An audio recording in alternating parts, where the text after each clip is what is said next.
欢迎收看第994期北京不静音。今天我们来更新一下关于朦胧案的最新进展，以及分析两个为它发生的重要信息源。一个是号称是他家属的朋友，还有一位呢就是在国内的林北川先生。我稍后会给大家详细分析。首先，这个事情的最新进展基本符合我之前的一个判断，就是温度在逐渐降温。有人就非常的奇怪说四中全会都结束了，如果这个事情背后不涉及到习近平蔡奇那个层级的话，那中共为什么不责令警方去立案，去详细的调查给这个中国人一个交代？为什么不这么做？其实，如果你站在他们那个角度来看这个事情，你就能理解，因为已经降温了，他还有什么必要再去立案，再去把这个事情带入到大家的视野中呢？让它重新成为一个热点，有这个必要吗？就是如果从中共的角度来说，中共做事情一贯是这样的：假设一个事情有100万人对此不满，那对他来说是一个大事情，他会怎么解决呢？他会分化处理因为你100万人不可能每一个人的诉求是一样的，他会一部分一部分的去分类，然后让一部分人先满意，然后呢对一部分人呢是施加恐怖另外一部分人呢把你那个带头的人处理掉，就是他有很多的手法，最终的效果是这100万人不满我们假设这个数字，然后有90万都解决了不再不满了，或者不敢不满了，还剩10万比较顽固的继续不满，好，继续分化，继续分化，继续干掉你那个带头的继续的去给其中一部分人一些好处让这些人去散播一些谣言，慢慢又分化，最后就剩1万人。那这1万人可能是非常顽固的你跟我说什么都没用你也吓不倒我，你也给不了我好处，我就是不满。那对于中共来说，这个问题就是小问题了。从100万变成1万，这就是小问题了。那1万人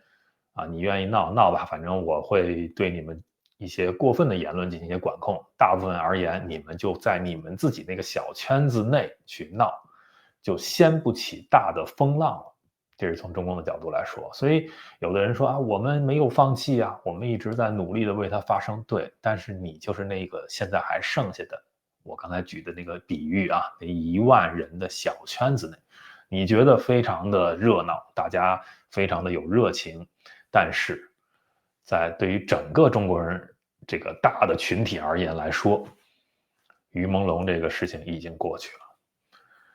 所以在这个点上，海外的声音是给不到中共压力的你可以让国际的这些人权组织包括 Awards 这个签名现在63万多人了，对吧？那到100万也好，到1000万也好，你也给不到中共压力。海外的一些人权组织，它可以去调查这个事情，可以去发声，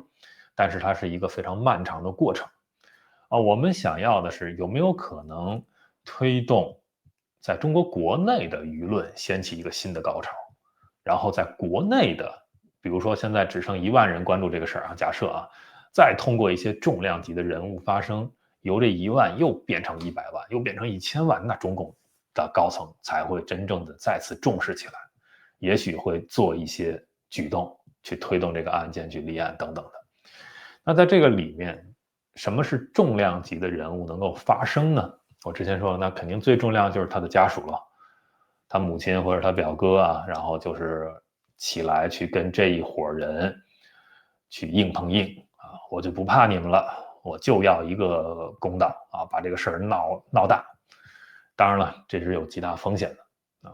我们也不鼓励但好，这2天呢，出现了一个他的号称是他家属的朋友出来发声，先给大家看一看。这是昨天他发在这个 Threads 上的。其实这样的声音呢，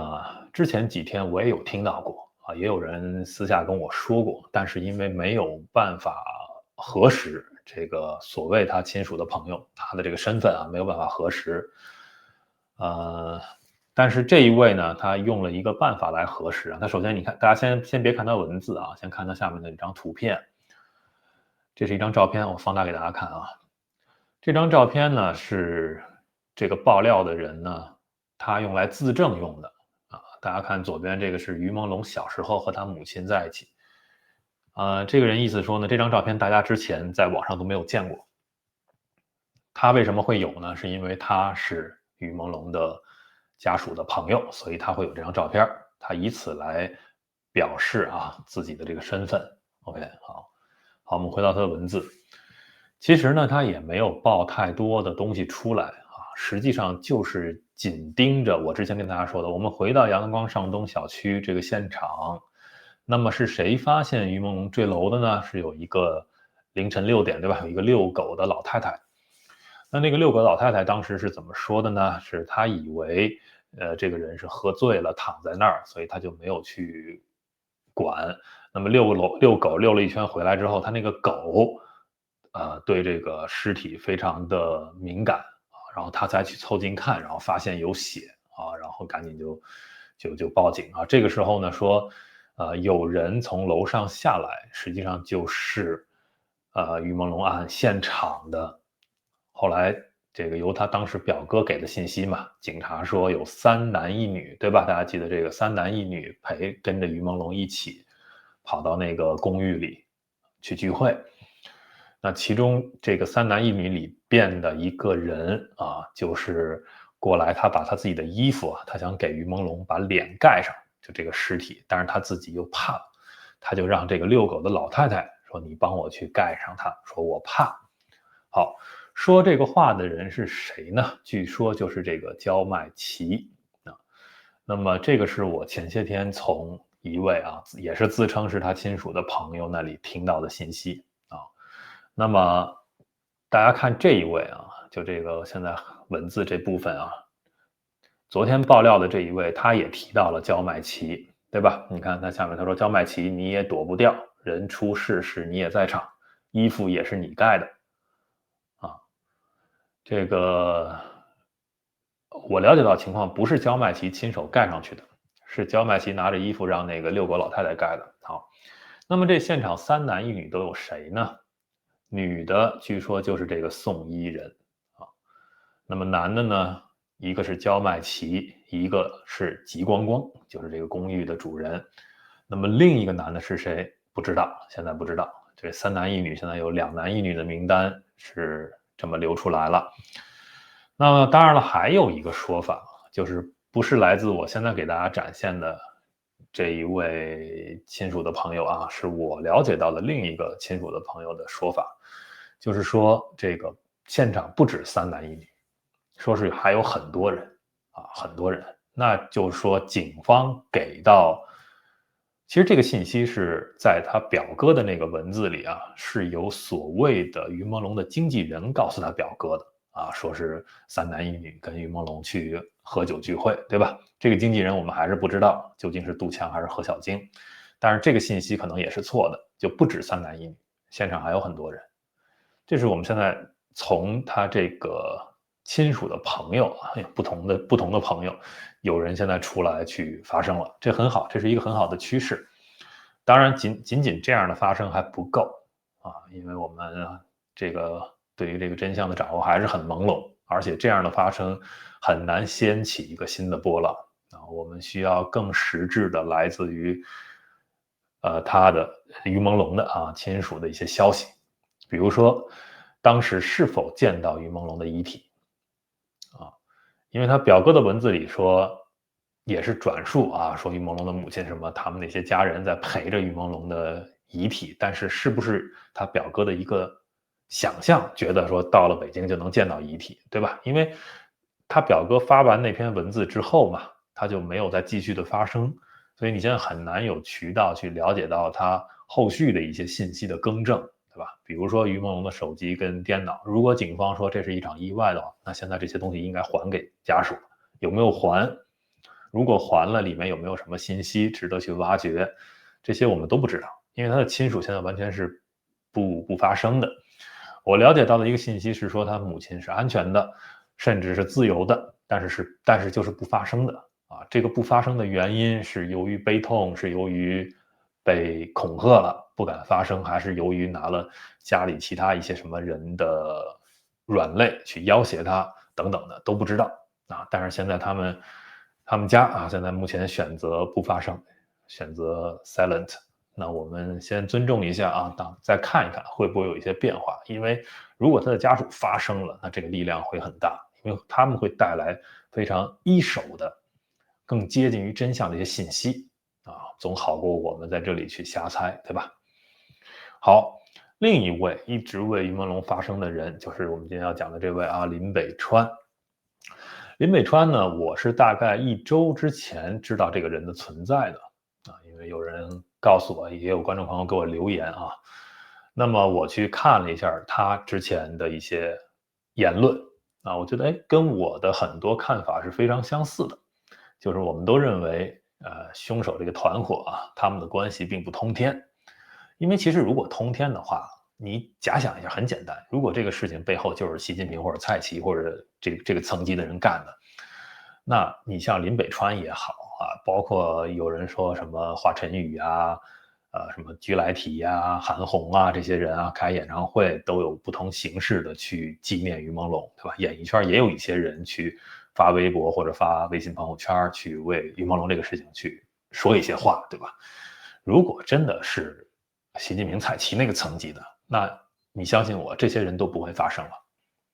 即便敢于发第一声，你也绝对看不到他再发第二声，啊，就是这么一个程度。但目前不是的，墙内现在微博上很多话都可以说出来了，在四中全会结束之后啊，有一些他的粉丝都可以说一些话，可以说一些纪念的话，可以说一些质疑的话，你就了解到这个事情层级在哪里。那么林北川对此的判断跟我是差不多的啊，他也认为凶手集团不通天，所以要跟他们斗，可以斗，是有这个缝隙可以去斗的。那么他一直坚持啊，他的身份呢，据说是一位退役的军官啊，退役的边防军的军官。我对他的判断呢是，他们家应该世代是军人，这是我的一个判断啊，我不了解他啊，只是我的一个结合我过去经验的一个想象啊，我觉得他们家可能是一个军人世家，有可能爷爷辈儿、父亲辈儿都是军队的，他也是军队的啊，我原来就认识这样的朋友。那么这样的人呢，这样的家庭呢，在军队中是有很深的根基的啊，所以他呢有他这个有恃无恐的地方，当然他非常的勇敢啊，肯定也是有风险的，但是他也有自我的判断，就是觉得以他的这个身世，以他的这个背景是可以出来说这些话，去敢跟这些人斗的。那么他之前是在香港啊，然后说了一些话之后啊，被召回北京去谈话，对吧？但是他也没有屈服，甚至呢，他也一直在影射这个背后的涉案的，可能是跟这个北京市公安局朝阳分局有关啊。有人就猜到了这个朝阳分局的局长毕波啊，但是不知道，因为他并没有说明。他发出来图片会被删掉，但是我觉得他如果一定要执意想把这个信息给出来的话，有各种各样的办法，对吧？我不知道这是他可能是他目前的斗争的一个策略，这个我们就不去过多的揣测了。他的微博的主号目前已经据说被收回了，就是不由他还存在，但是不由他来控制了，所以他就注册了一个一个小号啊，备用号、小号。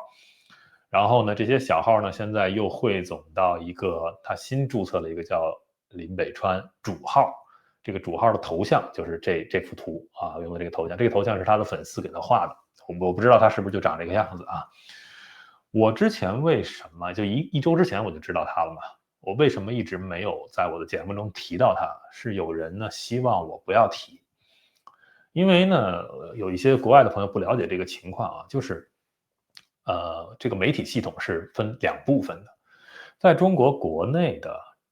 这些愿意为人发声的这些人啊，他们只是在国内发声。你像林北川啊，他们不愿意和像我们这样在海外的人有联系啊，国内为国内发声啊，我们海外为国内发声，但是我们之间不能有联系啊，比如不能做一场对话呀，来聊一聊呀，也不能把他们的信息呀拿给我们爆料等，就这个中间是有一堵墙的。这个墙当然是中国共产党所设立的，但是这个墙其实也在就是国内这些人的他们自己的心中。因为如果他们和我们假设啊，林北川来跟我做一场对话，那他的麻烦就大了啊，真的麻烦就很大了，因为你这就等于涉及到把国内的情况去告诉了境外啊，就是我们都叫什么境外的这个别有用心的境外势力，所以这个就是很麻烦的一点啊，这就是为什么有人劝我说，哎，你不要在你节目里提林北川，说这样可能对他的这个安全是有问题的。但是我今天为什么又要提呢？是因为我感觉他已经豁出去了。他最近发了一条微博，现在大家可能已经看不到了，我一会儿给大家看啊。这条微博对他而言是非常危险的。他去死盯住于朦胧这个案件啊，去跟这些人去抗衡啊，他去发声啊，那由他自己的判断，他觉得可能他的家庭背景啊，他不会有太大的危险。这是他之前的判断，但是人呢，陷入到这种斗争之中之后啊，你永远拿不到一个你想要的结果啊，你的情绪就会受影响，而且他的这个号啊，一个一个号炸掉，我觉得也影响他的心态，所以他在他的这个备用号啊，他发了这么一条信息，这个信息非常危险啊，我觉得我有必要在这个点上去提出来啊，如果有人认识他，也可以转达我的话给他啊，这样的话。如果他人啊，他不打算完全的润出来，他人还在国内的话，这么说话就有危险了啊！他这样说话的话，得罪的就不是这一个小的犯罪团伙了，这得罪的就是中共了，得罪就是习近平了。你看啊，他怎么说的？他说我是中国人民解放军边防特战退役士官，这可能是我最后一次用这个身份发言。那下面这个图也是他的这个士官证啊。然后后面这个话就非常的有问题了。他说：“能压住政的只有军，军政才能互相制衡。”这句话有可能会非常的有问题啊！就是你在中国，你不能够提政府和军队是一个什么样的关系，他们需要互相制衡，甚至军队在某种程度上是可以压住政府的。就这些话你都不可以说。啊，尤其在习近平这个时代，绝对不可以说。这样说出来的话，我觉得可能军队内部就有可能对他施压，或者去对他进行一些处分。呃，我觉得这是比较危险的。然后他为什么要说这个话？我能理解，他是在拼死一搏啊。他说：“恳请退役军官或士官，如果可以，请用你们的身份向上举报施压，让真相昭雪。恳请所有军人群体，有一个站出来的也好，能有一位算一位。只要军人群体站出来的足够多，我可以代表该群体实名向上递交一切真实证据。”我可以认为这是林北川以他的身份和目前他的能量所做的拼死一搏啊，拼死一击。他希望有更多的像他一样的军人能够站出来啊，去发声。这是如果能先动起来啊，这将是一股非常大的力量。当然，我对此是比较悲观的，我觉得不太会有什么人去响应他这个号召。甚至他自己家庭内部啊，他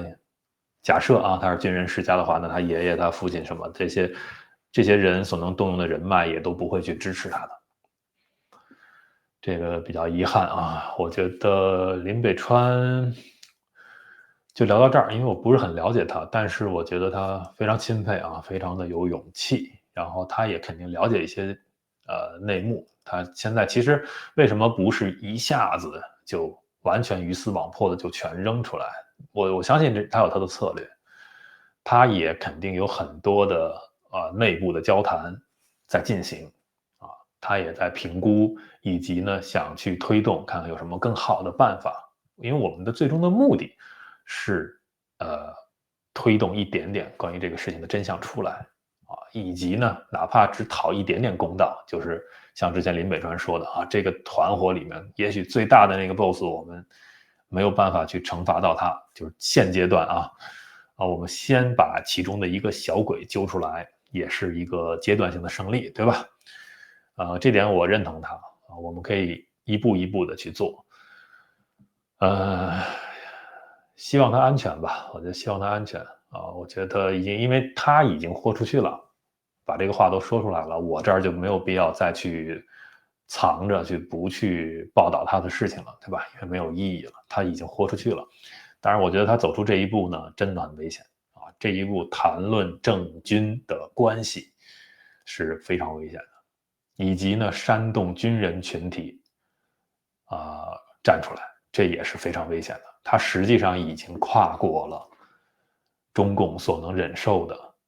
一个红线，就是对于他这么一种，也许是红色家庭啊，也许是军人世家呀，又是一个退役的军官啊等等，对于这个群体的人而言，中共对他们所能忍受的红线，林北川已经勇敢的全跨过去了，所以他是很危险的。现在，有可能啊，把他完全的封杀掉，或者有什么更大的处分啊，反正就是把这个带头的干掉，那么这个事情就会更平息下去。就是我最早给大家说的，又分化了一部分啊，又干掉了一部分有问题的人，最后就只剩一小撮人在那里反复的念叨于朦胧是有冤的，我们要为他去讨公道，但是没有影响力了啊，没有影响力了，这个事情就会这样。当然，这只是一种可能啊，另一种可能就是有更多的人在林北川以及刚才那位于朦胧家属的朋友的这种勇敢的发声之下，会有更多的人站出来。其实这是最重要的啊！这我今天想最后跟大家说，这是最重要的，就是我们不能够只看着林北川一个人在那里发声，以及呢，于朦胧的一个亲属的朋友啊，就我们需要更多的人。